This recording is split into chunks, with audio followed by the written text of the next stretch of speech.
Hello, you lovely lot. Welcome to the Gadget Show podcast. I am Suzi Perry. And I'm Jason Bradbury. And a huge thank you to CEX for sponsoring today's episode. Yeah, they make the upgrade journey so much easier. Trade in the old, dusty drawer clutter. And walk out with tech that actually sparks joy. Cameras, VR, gaming gear, phones, all properly refurbished. And yes, a 5-year warranty on everything. That is mad value in 2025. Head to webuy.com or maybe travel into town and visit one of your CEX stores and start the recycling revolution. Hello, welcome to the Gadget Show podcast, the inbox edition. This is the episode where the entire agenda is in your hands. Your questions, your tech opinions, your wins, and the occasional gadget disaster, which we love. And we've had some really interesting stuff come in this week, some great stories, some proper head scratchers, and a few that definitely made me feel better about my own tech mistakes. Right, let's get straight into it. The first question is from Ben Harrington. It's for you, Jace. He says, I remember you on a previous podcast saying that you used to work on GamesMaster. So he wants to know, what are your favourite memories from it? And did it help lead you to getting the Gadget Show job? Well, I tell you what, Suzi, I'm going to surprise you because I had a bit of a clear out the other day. And honestly, I did not know this question was coming until you just read it. And look what I've got here. What? The golden joystick. Oh! So for those listening, I'm holding a GamesMaster golden joystick, which was the thing that that you went onto the show to try and win. And I'm fortunate enough to have this golden joystick. Not because I won it, because I was a researcher or a runner on the show, so I was just running around getting everyone coffee and making sure that the guests were ready and things like that. Did you because steal it? my friend Tim of Utah Saints, the 90s band, him and Jez, the two members of the band, went onto GamesMaster and they won their round and they were given a golden joystick. And Tim knows how much I love that show, and he said you can. Well, he didn't say you can have it. He said you can borrow it. So I've had it for about 3 years. I was going to say, when was that? Yeah, I should probably give it him back. So there you go. What a great question that is. My memory, just simply put, is of just working very, very hard, being very grateful for one of the first jobs I had coming out of university. My friend at the time, who was in the year above me at uni, was Dominic Diamond. He was going out with my flatmate, Mivanwi, so that's how I kind of got the job, because he kind of got his mate in to get his first job. And so I did get to experience a lot of the show because Dominic was the host, the famous presenter of the first few series. And it was just amazing. It was heady chaos. I can't remember anything specific other than a few pop bands that I was kind of starstruck to be, making tea for, and it was a great experience. I worked in the series when we were in the what was meant to be an oil rig, but it was actually a water pumping station just outside Richmond in Surrey. But it was the oil rig in the fictional world of GamesMaster. So yeah, it wasn't anything to do with me getting the Gadget Show. Because it was a long time after that I actually went to do an audition, which is how I got the Gadget Show. Maybe they looked on my CV, Suze, and thought, well, he must know his games because he worked on GamesMaster. It certainly wouldn't have hindered my application to the Gadget Show. Yeah, and I think, when you work on a show that's kind of, I'm going to say experimental, in that you're not following a format of another show. And I would put the Gadget Show in that group as well. Yeah. It's exciting, isn't it? Because you're kind of inventing things and you're trying stuff out for the first time, and it's fresh and it's heady, like you said. That's a really good word. And it can go either way. The way you described GamesMaster would be actually the way that I would describe the first few series of the Gadget Show, because we did things that didn't work and we changed them, and the format evolved over, I would say, like the first 3-4 series. I suppose. No, it was incredible experience. Great question. Yeah, thanks, Ben. Right, another question from Tom Forsyth.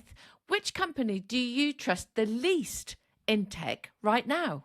That's a really good one, because obviously as a tech journalist, we have to be a little careful, because it's, I don't want to be unkind or overly emotional, but I think everyone listening to this podcast might not be too surprised to know that I want Apple to work a bit harder and to maybe, if they've not got a technology finessed and ready for market, then they shouldn't show it and convince us that it's ready to roll out. only to find that, a year or even longer, it's still not there. In terms of the feature set, I'm not going to say they promised, but the feature set that they suggested would be there. The experience, the consumer experience. And I am, of course, talking about Apple Intelligence, really. Yeah. I'm going to pick Meta here. Yeah. Okay. I'm going to pick Meta because, their incentives have never really aligned with what's actually best for the user. They align. Okay. I feel they align with what keeps you scrolling, what makes you addicted to the algorithm, and behavioural data. It produces data, and it's not like villain moustache twirling. That is literally what their business model is. They're not alone in this either, by the way. But I'm just picking them out. I just, if you're saying trust the least, that would be Meta for me, and what I think. It is interesting, isn't it? How a brand can go in just a few weeks, or even in the course of an evening. A particular event where they reveal a product that, and you start to see them in a new light, or behaviour over a matter of weeks that shows you that maybe they're not the brand that you thought they were.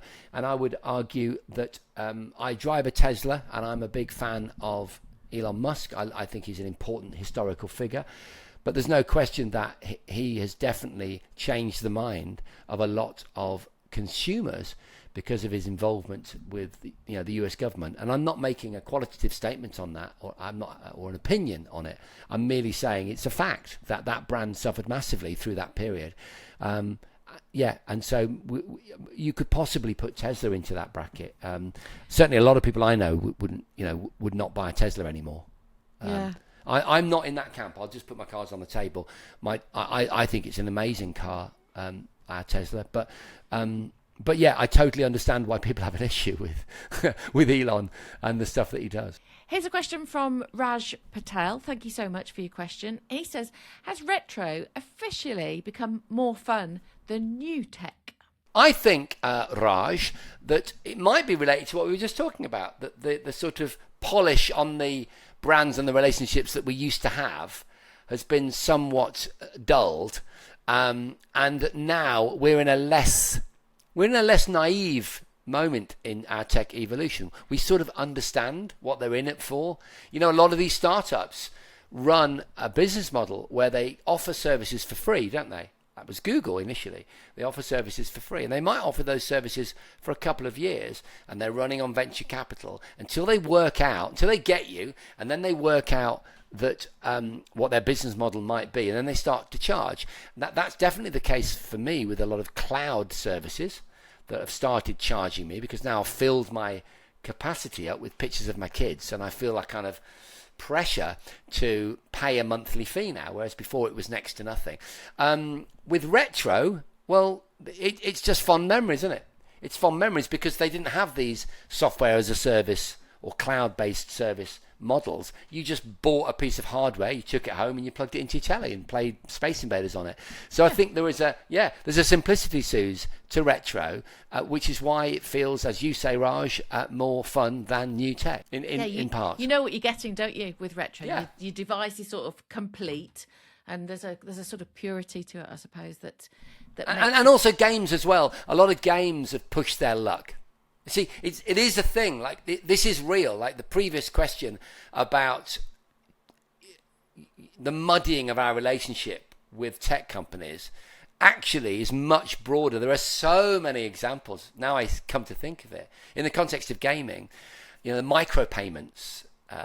If you've got kids, you will have fallen foul. It's likely you will have fallen foul of kids spending money that you weren't aware of on games, certainly on a mobile phone or a small tablet, and also there's other examples in AAA titles where you wait for years, and then the game is delayed, and when it comes out it doesn't work properly, or it costs much more money than you expected. So these are all ways in which modern technology has somehow lost its polish a little bit, but retro just never will, because it's consigned to the glorious poetic past.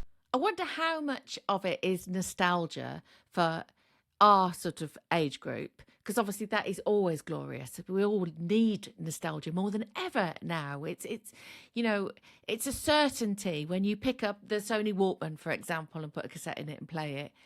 You're going to love it, aren't you? Yeah, the quality is not going to be anywhere near what we've got now, but you're just going to love it from the kind of retro nostalgic point of view. New tech wants to constantly change and update, and you know what you're getting with retro. You know it works. Yeah. So that's just one piece, and I think it will be interesting to see what happens with the new generation, whether they like retro gadgets, whether they like the stuff that we used to play with, or is it just us because it's nostalgic? Yeah, I mean, there was a big component. There was a big contingent in the retro gaming community, certainly represented in the events I go to, who are not of our age group. There's a lot of young sort of cosplayer type people that are really into retro just because it's damn cool. Yeah. I've got another question coming up from Luke Brennan, Susie. Luke is thinking about getting a smart lock. Should your front door ever be controlled by cloud servers, yes or no? Luke, I think it's just subjective, really, now. Smart locks. They're so much better than they were, a few years ago. That if it works for your style of house and you fancy the idea, then go for it. There's all sorts of cool functionality that this new generation of smart cloud connected locks, or Wi-Fi connected locks, whatever you want to call them. And in reality now, the reality is that the modern generation of those locks enables you easy, convenient access to your house with all sorts of backup solutions should the battery run out. So I don't know if it's really the problem that you're maybe suggesting in your question. Okay, thanks for that. Hannah McMillan would like to know, which retro game do you think genuinely holds up today? That's a really, really good question. I haven't really thought about that before. I think a lot of them do.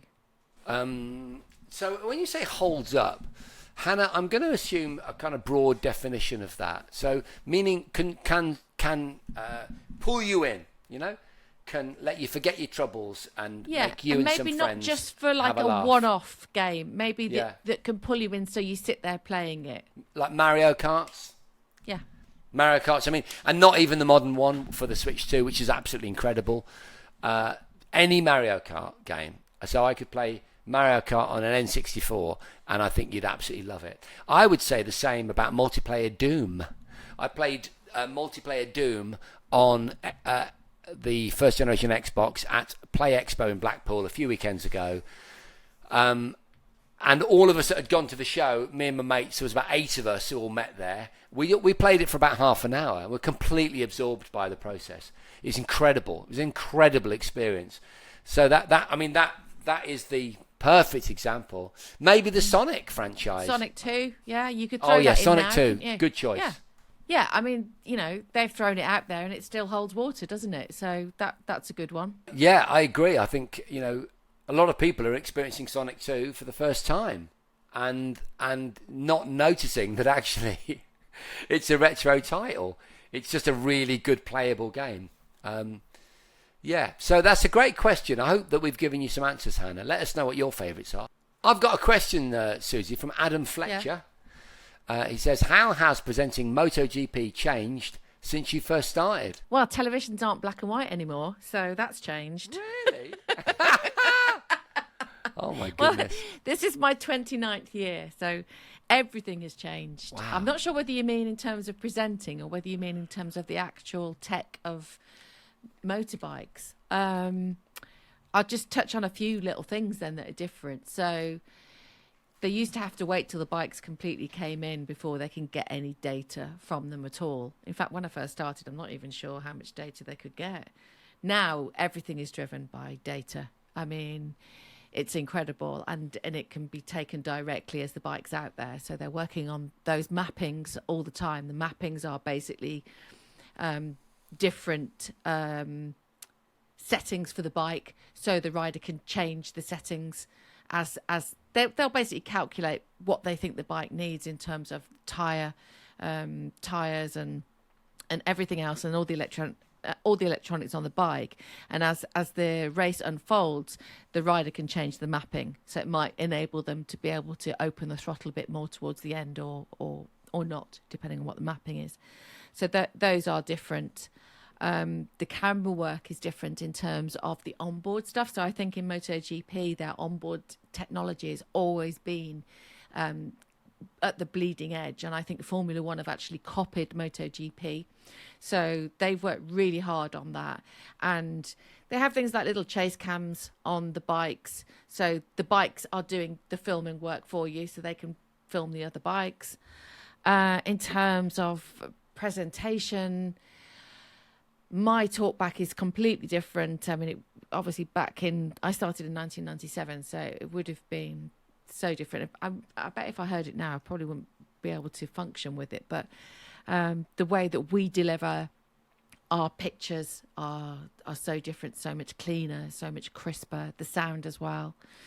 So absolutely everything has changed in the last 30 years. I'm guessing those are the kinds of things that you're asking me about. But as we're actually talking about retro as well, I'm just thinking, okay, so what are the bikes are so different now. They are insanely different. They're all more like Formula One cars because they have so much aero and electronic aids. So they look completely different. They're much wider. You know, the downforce is different. They go really quickly. Do I prefer the bikes now or the bikes when I started? I prefer the bikes when I started because they looked so much better. And the tyres are different. You know, the technology within the tyres is so different. It's almost like a black art, literally, to know how the tyres work. But the asymmetrics that they use, the degradation involved in the tyres, it's really interesting. So the whole thing is a massive feat of engineering that just evolves. It continues to evolve, and to the point where actually the bikes now are too fast, too good almost for the tyres and the technology that the tyres have, and the bikes and the tyres have got too good for some tracks. So some tracks now seem too small because the bikes go so quick and they need bigger runoff areas and things like that. Wow. So it's all a big balance. But yeah, evolves all the time. That's absolutely fascinating. What about the means of transmission? That's changed, right? Like the platforms that people are watching the content on. Yeah. How's that stuff changed? Yeah, another good point. A lot of people multi-screening because there's different sports they want to watch at the same time, or different bike events they want to watch at the same time, or even they want to click into different cameras on the bikes, you know, so they can see different viewpoints of the race. That's changed. Multi-screening, the way that everything is delivered now obviously is different. Gosh, I mean, this is a whole another show that we could go into if we wanted to do a deep dive into this. You started at a time when there was no social media. Now viewers can talk almost directly to the teams that they follow and the riders, and make comments in real time. Yeah, that's true, and they can vote on screen with a QR code for their rider of the race, things like that. It's much more socially interactive. You're right, and. Yeah, I mean, it's something I don't really think about because, as with all technology, it evolves and evolves, and you just, become a part of it yourself. There's not really been one thing that's gone like boom. Gosh, that's changed. But when I look back to how it was 30 years ago, yeah, I mean, yeah, it's very different. We can do so much more with broadcasting now. We can jump about more. And the cameras, obviously, the cameras are so different now. They're so much better than they used to be. Well, thanks for that question. It's really, I love talking about MotoGP, obviously, as you know, and it's nice to throw my back. I know at 3:00 in the morning I'm going to wake up and think of loads more different things, but just as if you ask me that question, those are things that I can think of straight away. So we've got a tech confession from Nathan Collins, and it's this: I still use the Notes app on my phone as my main password manager, because I never truly trusted password managers. I know, he says, it's 2025 and this is a cyber criminal's dream. But once that habit's locked in, well, I just never moved. What can I do to fix this? Okay, Suzi. Well, I suppose a useful steer, if you want to fix it without your brain melting, we'd probably recommend one passport, so number one password. It's premium. It's 50 quid a year, but it's really slick, really easy to use, and you can set up shared vaults if you've got family or work stuff that you want to organise. So if you're going to make the leap, that's going to get you off your Notes app, because that is obviously not great for your passwords. You might want to look up one password. Have a look at that. I think that's a really, really good suggestion. Yeah, I can't top that. Okay, Suzi, it's your turn in the top 10's hot seat this week. I want you to give me what you think are the top 10 best-selling Apple products of all time. Okay. So you fire them at me, and I'll tell you if they actually make How the specific list have I got to be? and where they sit. I don't know. Try one, and I'll see how it works. Let's go iPhone. You got the number one. Well done. The iPhone, 2.3 billion units is the total for Apple's most successful product ever. Launched in 2007, the iPhone 6 and the 6 Plus alone are estimated to have sold 220 million units by themselves. Isn't that incredible? Yeah. And apparently the iPhone makes up over half of Apple's annual revenue, even today. Yeah. From our sponsor, CEX, you can buy an iPhone 6 for 48 quid at CEX. iPad. So, well done. You've named the number 2 on our list. Very good, Number Suzi. 2? An astonishing 540 to 550 million units. A mere 10 million to quibble about. So we'll call it 550 million units. It arrived in April 2010. Remains the world's most successful tablet family, with the standard entry iPad consistently being a top seller.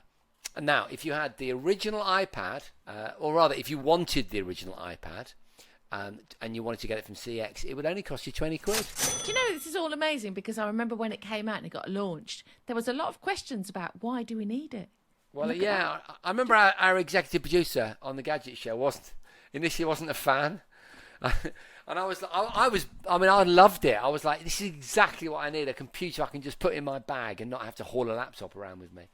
Yeah, but I think that was the thing. You got a phone, you got a laptop. Why do we need something in between? But it obviously we did, because everybody. We definitely did. Yeah. All right. Next product, please. Apple Watch. You've named the 5th most successful product that Apple ever produced, with an astounding 267 plus million units sold. More than a quarter of a million units sold.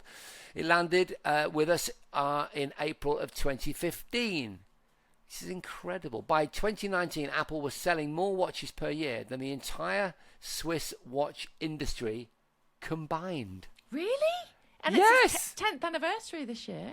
Apple Watch Series 1, that's the first Apple Watch, Suzi, would only cost you 45 quid at CX. Okay. But you might want the more feature-rich Series 11, this is the latest one, and that starts at £280 at CX, and the retail price would be £369. So, MacBook Pro. You've named the 7th most popular product that Apple sell. They started selling MacBook Pros in January of 2006, the original with an Intel chip inside. And they've sold around 100 to 120 million units of that particular device, with the 13-inch form factor always the highest volume across the line. That's interesting, isn't it? People like the 13-inch screen. That's very, very interesting. You can buy an M1 MacBook today, a MacBook Pro, from CX for 470 quid. So there's another MacBook in there then, I'm guessing. What would that be? Is it the MacBook Air? It is the MacBook Air. Yay! You got it right. MacBook Air. Suzi, you've named the number 6 in our list. Yay. Well done. You're doing great. Launched in 2008. Steve Jobs famously pulled it out of a manila envelope. And analysts estimate that around 125 to 150 million of these wafer-thin, beautiful little laptops have been sold, with the 2020 M1 MacBook Air considered the biggest modern era sales surge. Okay. Yeah. If you'd like to buy one from CX, would you like to buy one? You can get the M1 variant for 390 quid. So still very valuable and very usable. Are these on your list? AirPods. AirPods on number 4. Well done, Suzi. They've sold 350 to 400 million units. Incredible, isn't it? Launched in December 2016.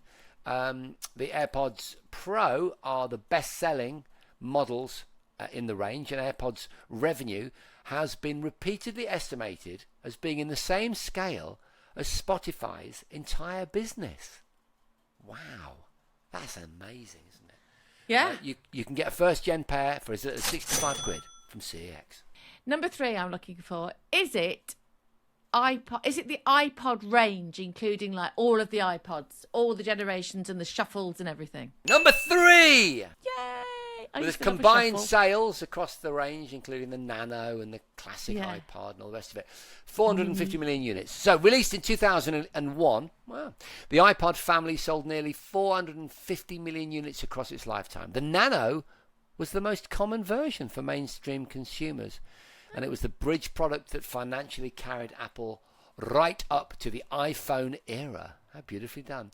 The Nano 7th gen is still holding its value at 70 quid. Is what you'd have to pay for it at CX. I'm surprised about that. iPod Classic, 6th gen though, from 2009. You could trade in for 134 quid. Wow, that's a nice bit of cash, isn't it? Good luck, Suze, because it's going to get harder now. You're looking for 8, 9 and 10. Mac in there, the original Mac. Is it the iMac? Was it called iMac? It is! It's Yay! number 8. Well done. The iMac launched in August 1998. That iconic Bondi blue, Suze, you'll definitely remember that. And they sold roughly 130 million units since launch. And of course, famously, it was the first sort of personal computer once people were having floppy drives, as part of their machines, to actually buck that trend. Yeah. And as a result of it, the floppy drive kind of died. And you can buy an M1 iMac from CEX for 625 quid. What about Apple TV? No, you're right. You got it again. Is that in there? You're so good at this. Apple TV arrived September 2006, originally codenamed iTV, until there was a legal pushback, and has sold around 30 to 35 million units, with the HD non-4K model being the most commercially successful generation. Isn't that incredible? Yeah. You can pick up an Apple TV for as little as 8 quid at CX. You've got everyone's been a bullseye, but you've got one more to get. I know, and I'm sort of a bit torn now because I'm not sure whether to go for. I'm going to go for AirTags. You got it right. Unbelievable. Oh my God, you're like the Apple Queen. Don't say AirTag that, 'cause launched. people will hate on me for No, it. they won't. AirTag launched in April 2021. God, as recently as that. Yeah, Only they're one brilliant generation. actually as well. They're brilliant. Are they? Well, only one generation. You'll know this. They've sold between 20 and 25 million units. And the technology works because it taps into the world's largest device tracking mesh, namely over 1 billion active iPhones globally. Yeah, of course, they're brilliant for your luggage, which is, what a lot of people buy them for. That was the original sort of idea. People put them on their dog collars. But also, my friend today says she's put one in her daughter's shoes. Well, and as her she daughter told doesn't her know, daughter. just in case she gets, Grabbed. lost or grabbed or anything like that. And Not I a thought bad it was idea. actually a really brilliant idea.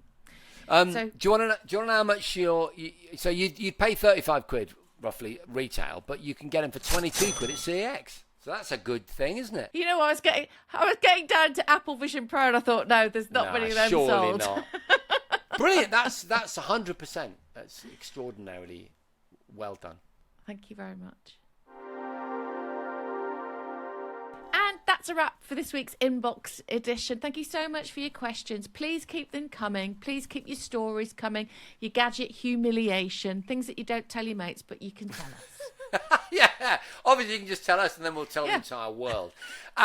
Yes, if your robot vacuum has tried to escape or your smart speaker is actually a little bit dumb, we want those updates. DM us, tag us or email us at contact@northone.tv with your latest tech madness. Yeah, and if you haven't already, please make sure that you follow, subscribe, and maybe leave us a review. The Main Gadget Show podcast drops every week with fresh gadgets, reviews, news, and all the other tech nonsense that we can get ourselves into. Yeah, marvellous. That's it. We're done. Over and out. We'll see you next time. See you soon. The Gadget Show podcast with Jason and Suzi was presented by Jason Bradbury and Suzi Perry off the telly. It was produced by Ewan Keel and Tom Clint and is a North One production.